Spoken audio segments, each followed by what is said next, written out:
We'll do it, but I don't want to hurt my throat. So I could walk or it's time to go to war. Yeah, we always hear and always wondered what the...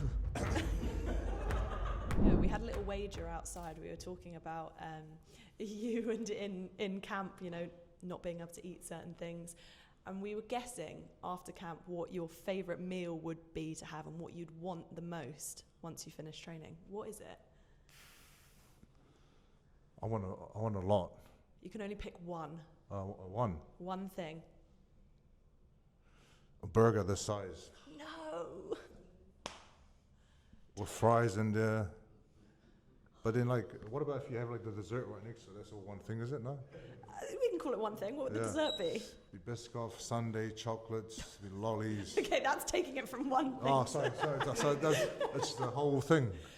Where would pizza come in the ranking, just out of interest? Pizza? Pizza, yeah. Oh, listen, I saw pizza in my room last night. I wasn't eating it. Someone else was eating it. Yeah. And I was like, ooh, I could crush that. So we went with, I said pizza. Yeah. Oh, sorry, pizza. I want pizza. Yeah, thank you. I said pizza, then we had burger, we had lamb chops, and we had sushi. But we said no to sushi because you have your sushi Sundays. We have sushi Sunday, right? So exactly. It's either burger or pizza's nice. What about a pizza burger? Oh. Listen, you guys are all winners here. Yeah, I don't think I've ever seen you in a bad mood, you know. Yeah, I can't even put on an act to be in a bad mood. Fight week comes and immediately happy, dialed in. You know, I've been happy throughout the whole camp. Just enjoying every day and what we're doing. You know, just putting in the work, enjoying the food, the rest, family time. Just camp is great. With this camp, you've had your family in camp. We've seen on your YouTube channel, you know, some of your kids have been coming, sitting, watching, learning.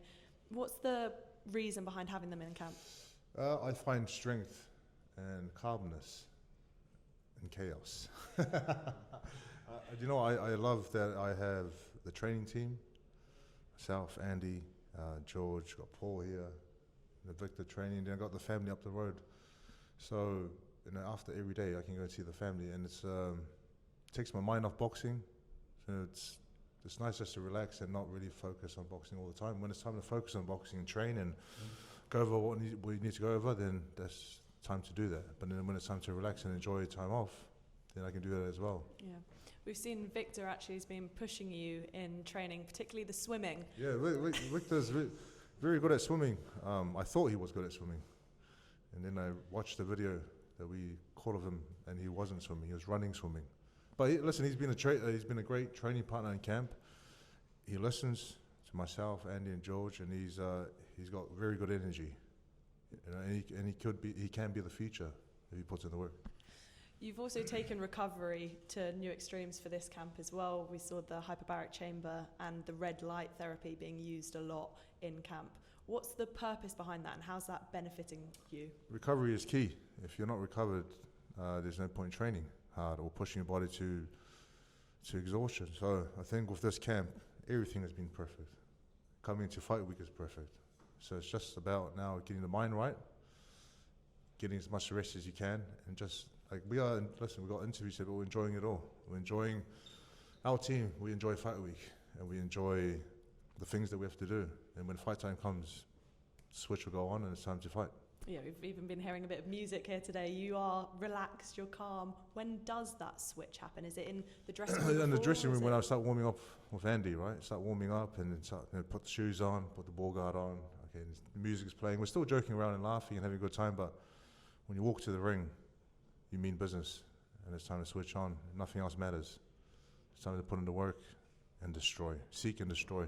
What is it like being in the company of Fabio? We saw the face-off and it was very friendly, but the handshake at the end, the bit of the tug, does that get spices flowing? There's nothing. No, there's just a bit of joking here and there. He's a nice guy, but all of that goes out the window come fight night. You know, he wants what I have. He wants my interim belt, and I'm not giving it up. I'm not giving that up one bit. You know, I'm taking it back home with me. Fabio said when the list of names was presented to him of potential fights, that when your name came up, it lit a bit of a spark in him. It got him a little bit excited. Did you have the same spark? Because Excited. I know you were, meant to face Yeah. Daniel Dubois. You've been calling out Usyk, trying to get that fight over the line. Those obviously bring a real spark. Did you get the same sort of spark when you heard Fabio's name? Any fight that we have locked in, we all get a spark because it's time to put in work. I spoke to Andy, David. I just said, give me any fight. And this is the fight they chose, and this is the fight that was presented to us. And because we've been waiting for a fight for a while, we just said, let's take this fight. It's a great fight. He's a young fighter with a lot of power, and he keeps proving himself in the ring all the time. So, we think it's a great fight to have at this time, and it's a big fight for us. Don't get me wrong. We're not treating this fight as just another fight. It's for us. We have to get this right, and we will get it right. People talk a lot about his power. You've been in there with bigger guys who, Deontay Wilder, for example, has been known as one of the most punishing fighters there is in the heavyweight division. Zhilei Zhang went down against him, came back, won the fight. Do you think people are reading too much into his power, or is it something that you've already faced and already dealt with? People can, if you look at the ratings, or the, percentage-wise, his power is up there, but then you look at the opponents he's faced, and then you could sort of tell a different story. Been in the ring with so many fighters, been in the ring with so many heavy hitters. I'm not worried. I know I'm cautious. I'm going to be wary, but I'm not worried about it. I'm actually looking forward to being in the ring with him and sharing the ring with someone who's going to bring the power that he has. Because it's a challenge. A challenge for me to stay switched on throughout the whole fight and then go to work. Do you think people are reading too much into his power and not enough into yours? I don't really care what people read. People can read whatever they want. They can read into whatever they want, but, you just got two young fighters coming together to prove that they're the best. It's a risky fight to be taking. You could just sit in your hands for a bit and wait for things to unfold for you, but you're not that sort of guy. You want to take this fight and you want to put it all on the line, stay active and fight the best. But can you see the risk? Can you see why people there's a risk in every fight, but there's also a risk in waiting. Like, I'm starting to get white hairs. The longer I wait, the more white hairs. So I need to fight now. Mm-hmm. And activity is key. And I know a lot of fighters say, or a lot of people say that when you haven't fought for a while, you're going to have ring rust. I don't think I have ring rust. I know I haven't been in the ring since February, but I've been training and I've been living the life and I've been working away. And I've been enjoying my work. The key is enjoying it, right? And I've been loving it, loving every session, loving camp, loving the process, and now I just want to put it all into action. We're hearing that Alexander Usyk is going to be ringside on Saturday night. What's your thoughts about him being there and potentially getting into the ring afterwards and finally getting that over the line? I don't. Listen, I'm not to be disrespectful, but I don't really care what Usyk does. If he's at the fight, cool. If he's not at the fight, cool. If he gets in the ring, I just want to focus on my opponent.